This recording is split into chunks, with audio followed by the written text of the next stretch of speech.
I am going to say the most bizarre thing that I have ever said on this channel, but believe it or not, I do have friends. I know, shocking, right? But no, some of them are YouTubers, and behind the scenes, we talk with each other. And I've been telling them, when there's a news story that sounds too good to be true, and you want to rush and make that video in order to get the bukake of likes, maybe you should fact check first. It's not that hard. Like, if the story is too good to be true, it's probably fake. So what you want to do is to collaborate it, like see if there's any mainstream media articles that talk about it. Like for example, we have this Rachel Ziegler. And apparently she got fired by Disney. Now, if this was the case, you would notice a massive outrage within the mainstream media. I mean, the rumor alone created some of that outrage. So, because you do not see articles in The Guardian talking about racismus and attacking Disney, or articles in other mainstream media outlets, that it means that the news is probably not true. And in this situation, turns out that I was right for not reporting it, because I knew about the story from several days ago. And I knew that, okay, well, if I make a video about this, it's going to get a lot of subscribers and it's going to get a lot of views. But unfortunately, I do not want to give you guys misinformation, disinformation, harmful. It's not worth it, right? It ruins your credibility. So apparently, the rumors are unfounded. It could still be true, by the way, but it's incredibly unlikely. Disney hasn't said anything about the subject. It was released on some blog, and the information doesn't appear anywhere else. The actress herself didn't say anything. So it's incredibly unlikely. And the reason that I believe so is that if you were to recast the main actress in a production, especially that is so far along, it's cheaper to just stop the production altogether, or to just release it and take the loss. Like, there is no reason why you should make this change. And by the way, I understand that Disney is saying that it's not going to be woke anymore. Press major X to doubt. Like even if the company wants to stop being woke, there are so many people infiltrated within middle management, so many activists, political interests, that changing the course of a major corporation like Disney, again, even if the top would want it to happen, it's very unlikely. So I'm not going to hold my breath. The reason why most people dislike this actress, Rachel Ziegler, has to do with many reasons. Number one, she doesn't look the part. I know that we live in a very progressive and futuristic timeline where it's the best actor for the job. But I have a question. Can Wesley Snipes play Anne Frank? Like, why not? Why can't Wesley Snipes play the role of Anne Frank? I think Wesley Snipes is the best actor for the job. I think he would make an excellent Anne Frank. Or Morgan Freeman. Right. I genuinely believe that Morgan Freeman is a really amazing actor, and if we were to have a movie about Anne Frank, it should be him that stars in it. I would definitely watch it, right? Oh, all of a sudden people are outraged. But why are you outraged? I mean, if Ziegler can play Snow White, why can't Morgan Freeman play Anne Frank? The reason, obviously, now that we're back on planet Earth, and this is how you need to talk with the progressive, by the way. Like they are in La La Land, so you need to push them even further into La La Land, so that then they can come back on planet Earth.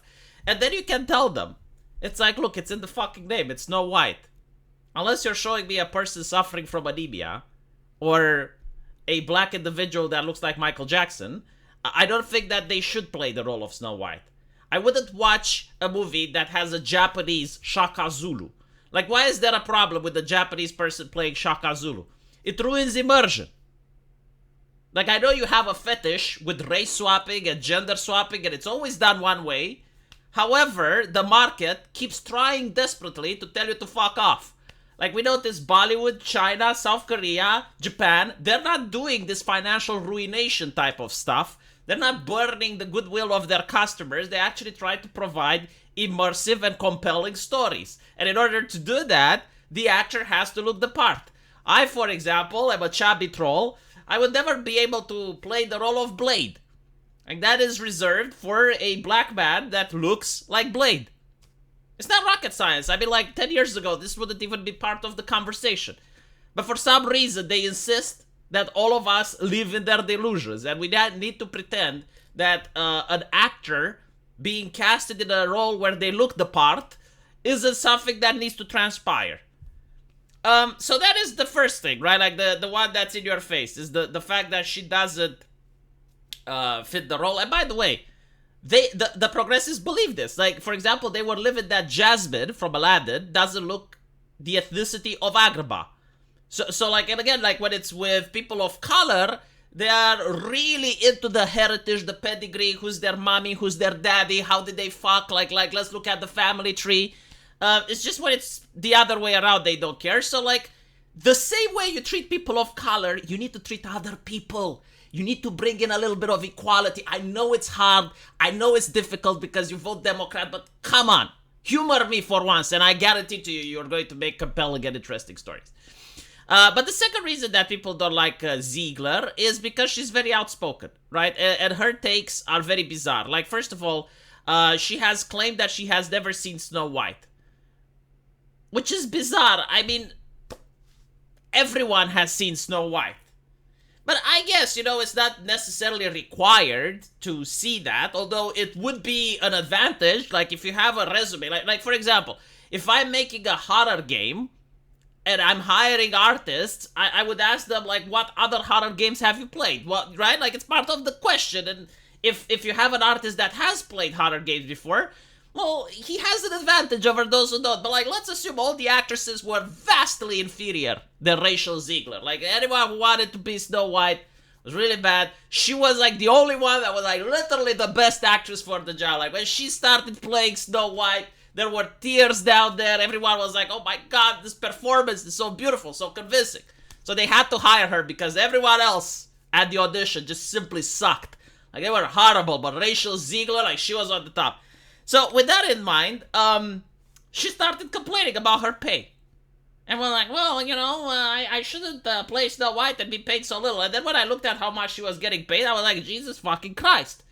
Like, my entire family put together and my village wouldn't be able to even make, like, half her income.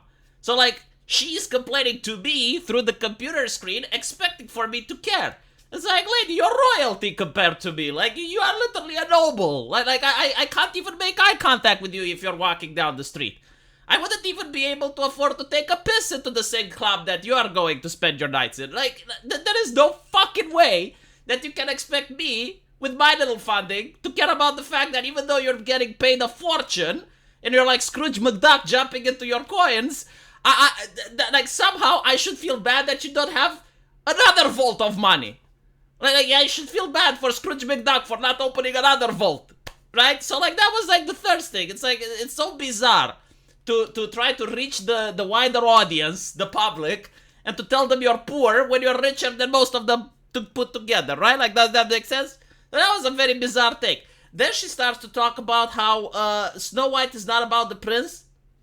Right, so a romance story, a romance tale, is actually not about the romance. She is a strong and independent woman surrounded by 20 cats, goddammit, and she wants to rule, like, she wants to govern. And the question is, like, why? There's no reason. Like, she's authority. She needs power. Like, I'm sorry, but, like, that is the arc of a villain. I genuinely like it. So she goes on and insults customers and shit. Right? Now, what's interesting about it is that you may say, well, doesn't she have free speech? Like, doesn't she have the ability to talk with everyone? And I'm like, well, did Gina Carano have free speech? Like, Gina Carano apparently didn't humiliate the customers, didn't humiliate the audience. She humiliated the clergy. Like, her sins were against the ideology. And she wasn't, like, going around insulting people on Twitter. But for some reason, Disney doesn't like that, right? So, like, they like strong and independent women, but Gina Carano was too strong, too independent. Haha. So the mouse had to punish her. So the fact that Disney isn't firing her means that Disney agrees with everything that she says. Like, they agree with the fact that actors aren't being paid enough. They agree with the fact that Snow White shouldn't be about romance and the prince should just fuck off. And if that's the case, well, I would rather watch some wholesome anime. Is that okay? I would rather watch A Rental Girlfriend or Uzaki-chan. You know, something that actually has romance, which, by the way, is something that Disney used to excel at. I would say that the stories Disney used to make, like Pocahontas, like Beauty and the Beast, even Snow White, they were much better than the animes that I watch today. But what else is there to watch? I've got nothing else, right? Because like, when you are making, in the West, when America is making stories that aren't about romance, and I want to watch something with my wife, and just relax and chill, I'd rather watch Uzaki-chan. Much better, right? It's a very simple comedy, 30 minutes, you're having a laugh, you're enjoying your time, and you feel good. You're not getting lectured about how much people are being paid. I don't even know who the voice actresses are. No politics is being stuffed down my throat, right? The corporation doesn't say that they're going to take a stance against the lawmakers in Florida. Simple. Much simpler life, simpler existence, much happier. Let me know what you guys think, though, and as usual, I will see you in the comment section. Take care.